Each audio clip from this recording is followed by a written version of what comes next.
Hey, sixth grade. Our screencast today is titled Associated Ratios and the Value of a Ratio. Our objective is I can understand the relationship between ratios and fractions.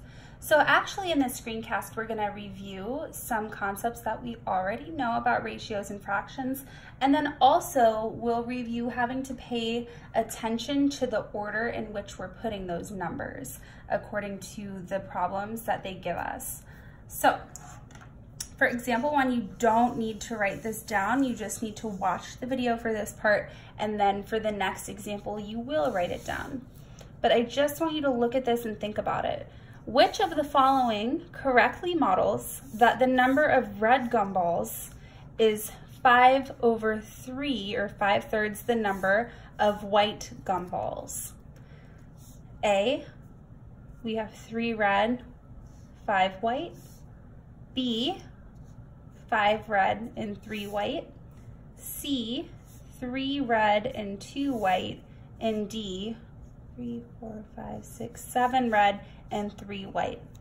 So right away, you might be tempted to rule out C and D because they don't have the numbers that they gave us in the problem, 5 and 3. But remember, with ratio problems, you might be tricked if they have an equivalent ratio.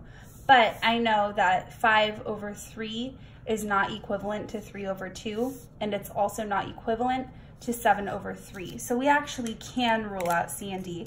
Just make sure when you're doing these kinds of problems that you check to see if they're equivalent or not first. Now we have A and B left. A, we have 3/5 red to white, and B, we have 5/3 red to white. And the order in the problem matters since it's ratios, red to white.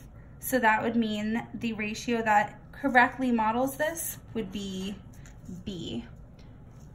The tape diagram exactly shows 5 reds for every 3 white gumballs. So that means the number of red gumballs is 5/3 the number of white gumballs.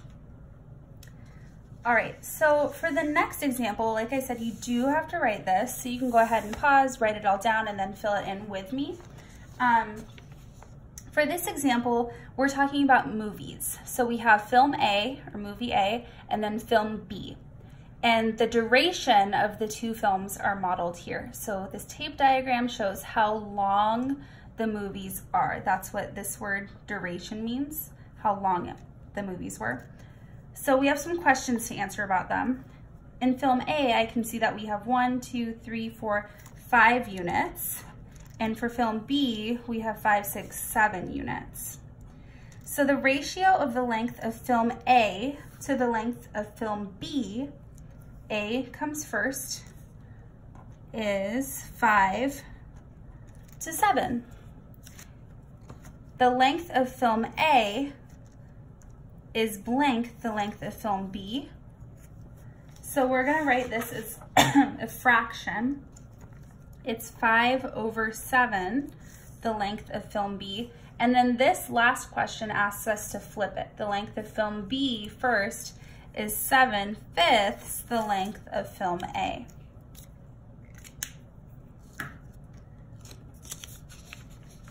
Okay, so for your group practice, you're gonna start with a story problem and then answer some questions about it that involve ratios and fractions, and make sure that you're applying the skills that we practiced in the first 2 examples of this video and paying attention to the order that they're giving you, and if you need to write it in fraction form or using the colon or TO. Here we go. Sam and Kaden went fishing and used live shrimp as bait. Bait means that's what you're using to catch the fish, right? Sam brought 8 more shrimp than Kaden brought. When they combined their shrimp, they had 32 shrimp altogether. Okay, so we know that Sam brought 8 more than Kaden, but we don't know how many exactly Sam brought. And they don't tell us how many Kaden brought, but we know that they have 32 together. Let's see what questions they ask us about this. How many shrimp did each boy bring? So we might have to do some problem solving there. what's the ratio of the number of shrimp Sam brought to the number Caden did? So on this one, we need to do Sam to Caden. What is the number of shrimp Sam brought as a fraction of the number of shrimp Caden brought? Oh, okay, so they actually want our fraction answer here, and on B, go ahead and answer in a strict ratio form. So use the colon or 2 to answer B. On C, you can see when they use fraction, we differentiate, and that tells us we have to use the fraction form here. So Sam's numbers on top, and then Caden's numbers on the denominator. D, what is the ratio of the number of shrimp Sam brought to the total number of shrimp?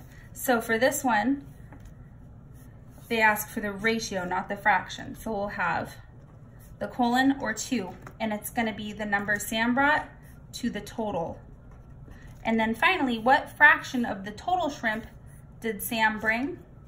So this means we're gonna have Sam on top and then the total number in the denominator, because they're asking for a fraction, and total would be in the denominator here. So we have the problems laid out for you to answer now. You just have to problem solve, make sure that this part is correct first when you answer A, so that you get all of the other following questions correct.